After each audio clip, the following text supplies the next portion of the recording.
Yo, what's up, guys? This is going to be One Piece chapter 990, Army of One. And in the cover spread, we can see that Pound is now getting rescued by Lola and Chiffon as they realize that he is definitely their father. And, I'm kind of annoyed at this little story anyway. I hope it's over.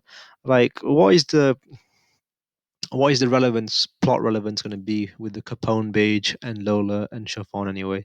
I don't think they're going to really impact the story much, but I could be wrong. But I don't really see them as big players in the upcoming storylines anyway. On Onigashima, we can see Sasaki has been released from his chains due to the fact that Big Mom knocked over the tree and the one he was tied to, and he seems really pissed off that Kishiro betrayed him, and he looks like he's got a bone to pick with him. In terms of Kaido's fight to the mink, he's just stood there. He's not really doing much. We see all the minions fighting the Kaido's army, the Beast Pirates, and surprisingly, the Sulong form is not doing much in terms of impact. And we can see Jack pretty much taking on like multiple minks in their Sulong form. Just goes to show how formidable and durable the dude is anyway. And you can see he's got so much impalements as well from all the little musketeer, but he's still fighting on. And I did like how Kimon, he's about to draw his sword against Jack, the Clamet anyway. But just before he goes in, Nekomamushi, Inarasha kind of step in, and be like, "Yo, this one is ours, Kimon. We got a bone to pick with this guy." But it's kind of annoying, but we don't really get to see Nekomamushi and Inarasha's Sulong form. We only get to see a silhouette.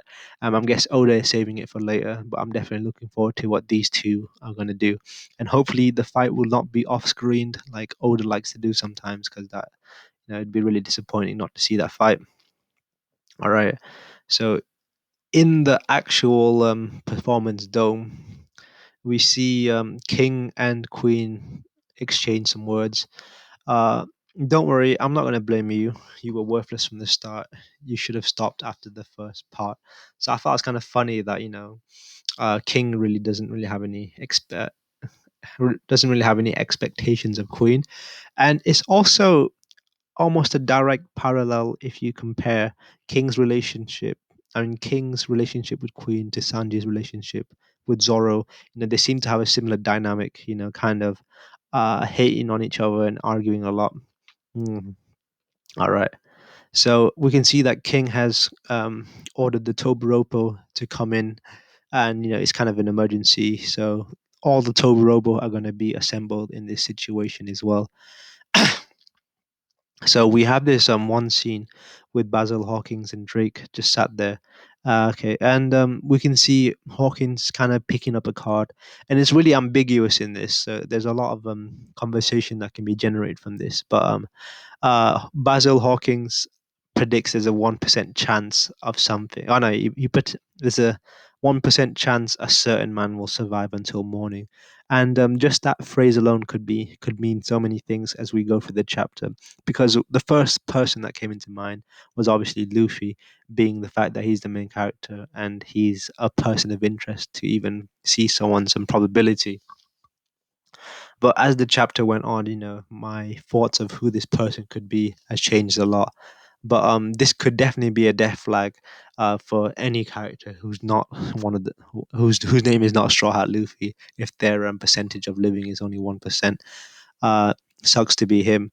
Oh, I do like how Drake says sucks to be him, because it could also be him, the 1%, as the because as the chapter goes on, we realize that King, or what you call Queens, he had a person that he wanted to kill, and it turns out to be Drake. So he could actually, been so the person Basil Hawking could be talking about could have been Drake himself, and for Drake to sing 1% sucks to be him, kind of it could be ironic that he was talking about himself, but nevertheless, he's kind of King has told the situation in emergency, so the Flying Six will all be coming to Onigashima. So interesting to see. Uh, okay, and Kaido's on the roof. The enemy is ascending. You must use whatever you can stop them. So their goal is to stop Luffy going Luffy and the groups kind of going up to fight Kaido. So they're going to be a roadblock. And the way I see it, the way it's kind of setting up is, I don't know, but the way I see it is the way King worded the order kind of suggests to me that what do you call it, the Straw Hat crew is going to fight. Well, it probably won't be 1v1s, but, a bit of a team ups, especially the weaker people anyway. But they're going to be fighting all of the Flying Six, and kind of what do you call it, helping Luffy get there, kind of that situation where, you know each of them fight someone to distract them while Luffy manages to get on top anyway. So that's going to be really interesting to see. And surprisingly, this is, I'm really excited if that's the vision that Oda, I mean, if that's the direction Oda wants to take, because it's been a while since I've seen some Straw Hats even have some action anyway. um so that would be really interesting to see everyone fighting one of the Flying Six anyway. But what's more is there was a big plot twist in this chapter. So we see that Who's Who kind of meets up with Drake anyway. Now's our chance that everything's chaotic. Come with me. It's a bit too much for me to alone. What are you gonna do? To kill the man I want to kill. We're going for Queen. So up until this point, everything Who's Who has said is quite believable, considering the fact that he was very, what do you call it? He's always been very, what do you call? He was very he was very keen on the whole taking over one of the calamity spots in finding Yamato. And he didn't really respect the chain of command, because he was always disrespecting the calamities. They saying they ain't really that, they ain't that tough. So it seems kind of believable that he would try to kill Queen. But as we find out, don't get me in this cobble. You really want me to lower strength? Okay. So we can see Drake trying to resist going with them and even coming up with some interesting things like that reasoning. But what's more is, what we actually find out about that is, turns out it was an ambush by Who's Who. He kind of set him up. I knew what I'd like to know, Drake, but why didn't you ask yourself back in the car? Okay. So they kind of find out that he is the traitor, but it looks like they don't really know that he could be a member of Sword, but they just know he's a traitor. I figured it couldn't be anyone but you. What is your purpose? I know you wanted to kill. It was you, you trash. So that kind of solves the question about Queen, because he did say this quite a few chapters back that he wanted to kill someone, and one of the Flying Six, in fact. Anyway, so we would have never thought it would have been Drake. It's an embarrassment that this guy was even among our ranks. And I'm surprised that Who's in the end he's quite cooperative with Queen, because in the fact that they're quite he was quite disrespectful to him anyway, and he really didn't see it as much. What are you up to? Who are you? Hate to break to you. But just before they can kind of finish off interrogating Drake, he kind of pulls off a, what do you call it, a bit of a hope, and he pretty much flies through the sky, and he ends up assisting Luffy fighting, attacking one of the numbers guys. So in a last ditch effort, what do you call it, Drake wants to team up with Straw Hat Luffy. So I guess he's pretty much cornered, and this is pretty much quite conflicting, because at end of the day, just say what you may say about Drake, but Drake is a Marine. So for him to even consider the idea of teaming up with a pirate, that kind of goes against his morals. But I do like the flat fact that because he's a member of Sword along with Kobe, and Kobe's kind of been giving him his praise, because Kobe's a Luffy fanboy for sure. And just off the appraisal that Kobe's given him, he's kind of given Straw Hat Luffy a chance.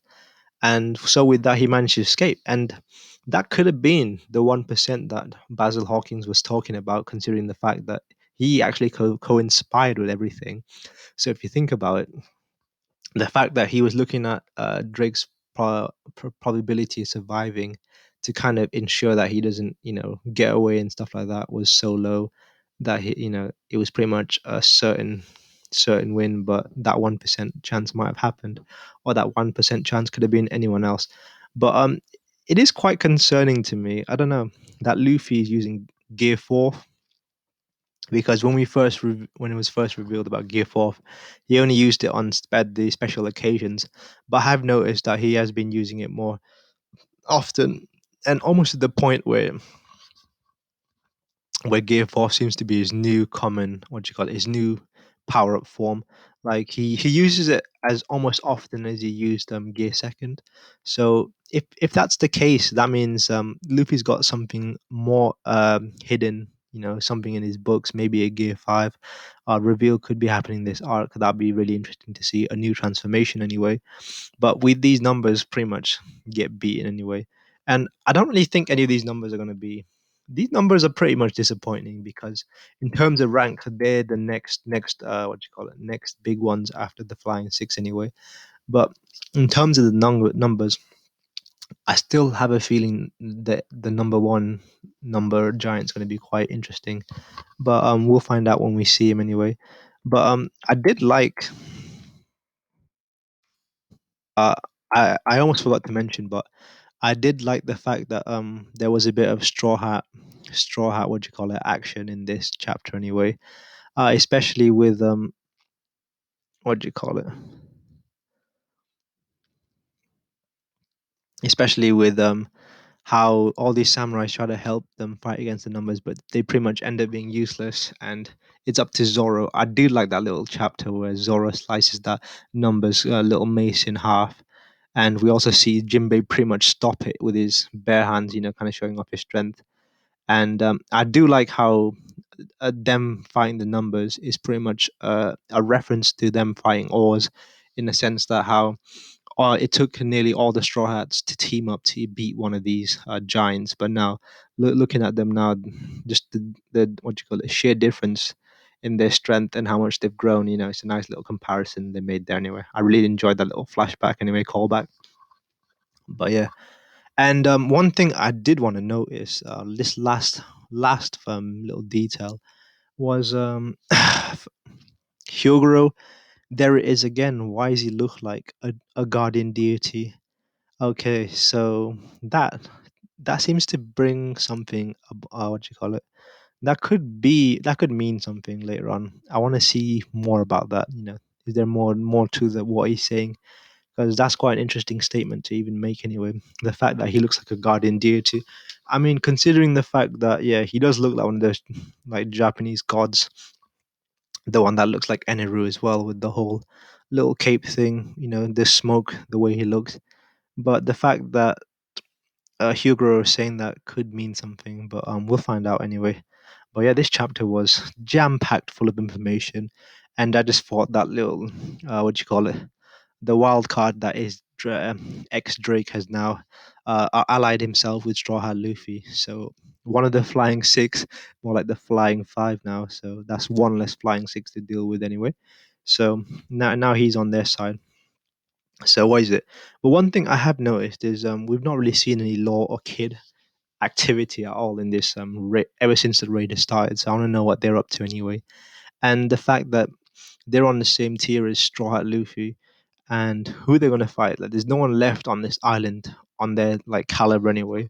If Luffy was gonna fight Kaido solo, then obviously the next strongest person after Kaido so far would be King and Queen and Jack, and it looks almost like it's set up for Zoro and Sanji to fight them. So who are King and what do you call it? I mean, who are Kid and Law gonna even fight at this rate?